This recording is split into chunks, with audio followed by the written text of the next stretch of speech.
Why dip it up when you can dive right in? Why let things simmer when you can cook up a storm? Why live life in half measures when you can live it to the brim?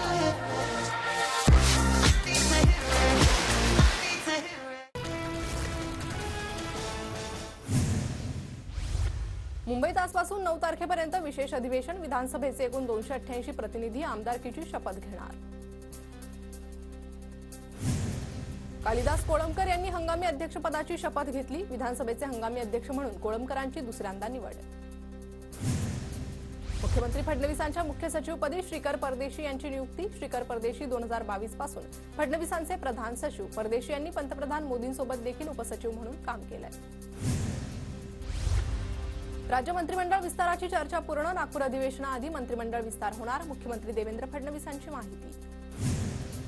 गृहमंत्रीपदाऐवजी Eknath शिंदेंना 3 मंत्रिपदांचे पर्याय। महसूल, नगरविकास आणि सार्वजनिक बांधकाम विभागाचा पर्याय असल्याची सूत्रांची माहिती। भाजपकडून शिंदेंना पर्याय।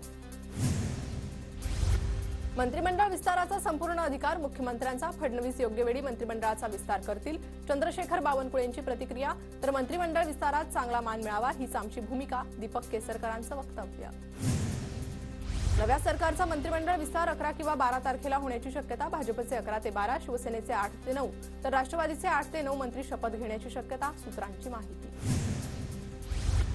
एकनाथ शिंदे रडणारे नेते नाहीत, ते लढणारे आहेत। शिंदेंसारखा चांगला मुख्यमंत्री महाराष्ट्राला मिळाला। शिंदेंच्या नाराजीवर चंद्रशेखर बावनकुळेंची प्रतिक्रिया। महायुतीकडे 232 आमदार तर मंत्रिपद 43, त्यामुळे थोडी कसरत करावी लागेल। सर्वांचा ताळमेळ बसवण्यासाठी नेत्यांना कौशल्य दाखवावं लागेल। मंत्रिपदाच्या प्रश्नावर संजय शिरसाट यांची प्रतिक्रिया। एकाच पक्षाचं सरकार असल्यावरही धुसफूस असते। महाराष्ट्रात तर 3 पक्षांचं सरकार। शिंदेंच्या नाराजीच्या प्रश्नावर भुजबळांची प्रतिक्रिया। पुण्याच्या पालकमंत्रीपदावरून भाजप आणि दादा गटात रस्सीखेच। पालकमंत्रीपद आम्हाला हवं, प्रदीप गारटकरांची मागणी। तर वरिष्ठ सांगतील ते करणार, चंद्रकांत पाटलांचं वक्तव्य। लोकशाहीत स्थानिक स्वराज्य संस्थांच्या निवडणुका न होणं हे चुकीचं। स्थानिक स्वराज्य संस्थांच्या निवडणुका लवकर व्हाव्या असा आमचा प्रयत्न असेल। रखडलेल्या स्थानिक स्वराज्य संस्थांच्या निवडणुकांवर मुख्यमंत्री देवेंद्र फडणवीसांची प्रतिक्रिया। उपमुख्यमंत्री अजित पवारांना मोठा दिलासा। आयकर विभागाकडून जप्त केलेली मालमत्ता मुक्त करण्यात आली। दिल्ली ट्रिब्युनल कोर्टाचा निर्णय। पार्थ पवार, सुनेत्रा पवारांच्या संबंधित जप्त मालमत्ता देखील मुक्त। लोकशाही बळकट करण्यासाठी अजित पवारांनी केलेल्या प्रयत्नांना यश। दादांची जप्त केलेली मालमत्ता आयकर विभागानं परत केल्यानं सुषमा अंधारेंचा खोचक तोला। राष्ट्रवादी काँग्रेस अजित पवार गटाच्या पराभूत उमेदवारांनी अजितदादांची भेट घेतली। सुनील टिंगरे, अतुल बेनके, राजेश पाटील, यशवंत माने, देवेंद्र भुयारांची दादांसोबत बैठक। राष्ट्रवादीचे नेते धनंजय मुंडेंनी मुख्यमंत्री देवेंद्र फडणवीसांची भेट घेतली। फडणवीसांच्या सागर बंगल्यावर जात धनंजय मुंडेंनी भेट घेतली। ईव्हीएमवर दोषारोप करण्याऐवजी राहुल गांधींनी आत्मचिंतन करावं, भविष्यात तरी त्यांना चांगल्या जागा निवडून येतील। डीडी सह्याद्री वृत्तवाहिनीच्या मुलाखतीत फडणवीसांचा राहुल गांधींना टोला। राज ठाकरेंना सोबत घेण्यात आम्हाला रस, आमचे विचार जुळतात। पालिका निवडणुकीत जिथं शक्य असेल तिथे राज ठाकरेंना सोबत घेण्याचा विचार। फडणवीसांची माहिती। महाराष्ट्राला पुढे नेण्याचा राज ठाकरेंचा विचार। राज ठाकरे आणि आमचे विचार मिळते जुळते। राज ठाकरेंवर विचारलेल्या प्रश्नावर बावनकुळेंची प्रतिक्रिया। ईव्हीएम विरोधात राहुल गांधी मार्कडवाडीतून लॉंग मार्च काढणार। आमदार उत्तम जानकरांची माहिती। सोलापुरात महाविकास आघाडीकडून ईव्हीएम विरोधात आक्रमक भूमिका। ईव्हीएमवर दोषारोप करण्याऐवजी राहुल गांधींनी आत्मचिंतन करावं, भविष्यात तरी त्यांना चांगल्या जागा निवडून येतील। डीडी सह्याद्री वृत्तवाहिनीच्या मुलाखतीत फडणवीसांचा राहुल गांधींना टोला। राहुल गांधींनी आधी बहिणीला राजीनामा द्यायला लावावा, कारण तिथेही ईव्हीएमवरच विजय झाला। ईव्हीएममध्ये दोष वाटत असेल तर त्यांनी देशाची माफी मागावी, कारण ईव्हीएम त्यांच्याच घरच्यांनी आणलं।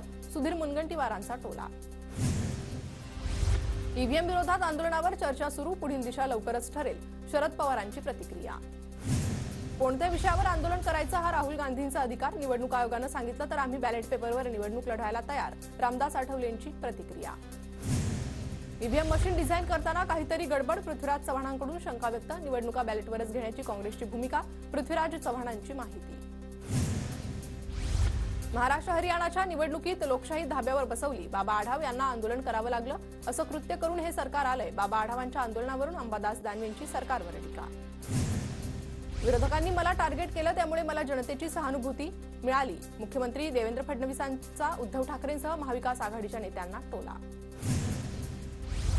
उद्धव ठाकरे शरद पवार राज ठाकरेंना निमंत्रण दिलं होतं, वैयक्तिक कारणामुळे ते आले नसतील. मुख्यमंत्री फडणवीसांची माहिती.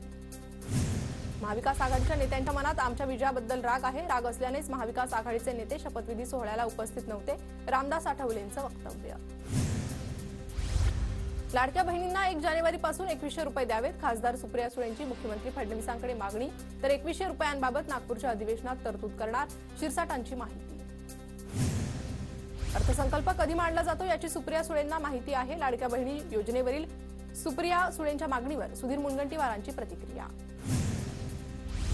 ठाकरे गटाच्या आमदारांचं आमच्यासोबत बोलणं. आमदारांच्या चर्चेतून ठाकरे गटात खदखद असल्याचं लक्षात येतं. शंभूराज देसाईंचं ठाकरे गटाच्या आमदारांबाबत वक्तव्य. शरद पवार गटाच्या संसदीय समितीची 10 डिसेंबरला बैठक. पक्षाचे देशभरातील वरिष्ठ नेते बैठकीला हजर राहणार. पक्षांतर्गत बदल, आगामी निवडणुकांवर बैठकीत चर्चा होणार. उद्धव ठाकरेंच्या सोशल मीडिया पेजवरून शिवसेना शिंदेच्या पेजला फॉलो, तर शिंदेकडून उद्धव ठाकरेंच्या शिवसेना ठाकरे पेजला फॉलो. यामुळे चर्चेला उधाण. भाजपचे ज्येष्ठ नेते मधुकर पिचड यांचं निधन. वयाच्या 84व्या वर्षी मधुकर पिचड यांनी घेतला अखेरचा श्वास. पिचड यांच्या निधनानं कर्मसिद्धांताचा उपासक आपण गमावला. मुख्यमंत्री देवेंद्र फडणवीसांकडून मधुकरराव पिचड यांना श्रद्धांजली. भूमिपुत्रांचा कैवारी हरपला. मधुकरराव पिचड यांचं जाण्याने महाराष्ट्राचं कधीही न भरून येणारं नुकसान. उपमुख्यमंत्री एकनाथ शिंदेकडून ट्विट. तर महाराष्ट्राच्या राजकीय सामाजिक क्षेत्रातील मार्गदर्शन नेतृत्व हरपलं. उपमुख्यमंत्री अजित पवारांकडून मधुकरराव पिचड यांना श्रद्धांजली. चांगल्या सहकार्याला मुकलो. मधुकर पिचड यांच्या कुटुंबियांना परमेश्वर शक्ती देव. शरद पवारांकडून मधुकर पिचड यांना श्रद्धांजली. प्रेमळ सुसंस्कृत नेता महाराष्ट्रानं गमावलाय. सुप्रिया सुळे यांच्याकडून मधुकर पिचड यांना श्रद्धांजली अर्पण.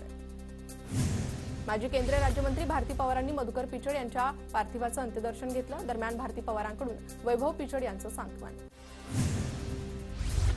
नवी मुंबई पालिकेनं बांधकाम नियमांचं पालन न करणाऱ्या व्यावसायिकांवर कारवाईचा बडगा. नियम मोडणाऱ्या शहरातील 87 व्यावसायिकांना 1,17,00,000चा दंड ठोठावला.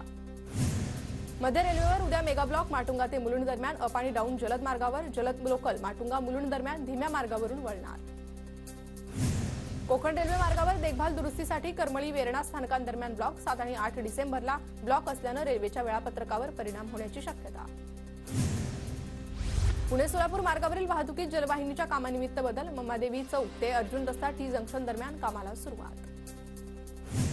पुणे शहरात गेल्या काही दिवसांपासून थंडी गायब झाली असून उकाडा वाढलाय. शुक्रवारी 19.8 अंश सेल्सिअस किमान तापमानाची नोंद. पुणेकरांना ऊन सावलीच्या खेळामुळे हैराण. नवीन कांद्याची आवक वाढल्यानं दरात घसरण. नवीन कांद्याची बाजारात 35 ते 45 किलो रुपयांनी विक्री. मुंबईच्या जे रुग्णालयात वैद्यकीय संग्रहालयाचा पहिला टप्पा सुरू. आधुनिक वैद्यकीय आणि वैद्यकीय शिक्षणाचा इतिहास संग्रहालयामध्ये उलगडणार. मालमत्ता पत्रिकेत अर्थात प्रॉपर्टी कोर्डावर फेरफार करण्याबाबतच्या नोंदींच्या नोटिसा पोस्टाद्वारे मिळणार. भूमी अभिलेख विभागाची माहिती. Why do you beat up when you can dive right in?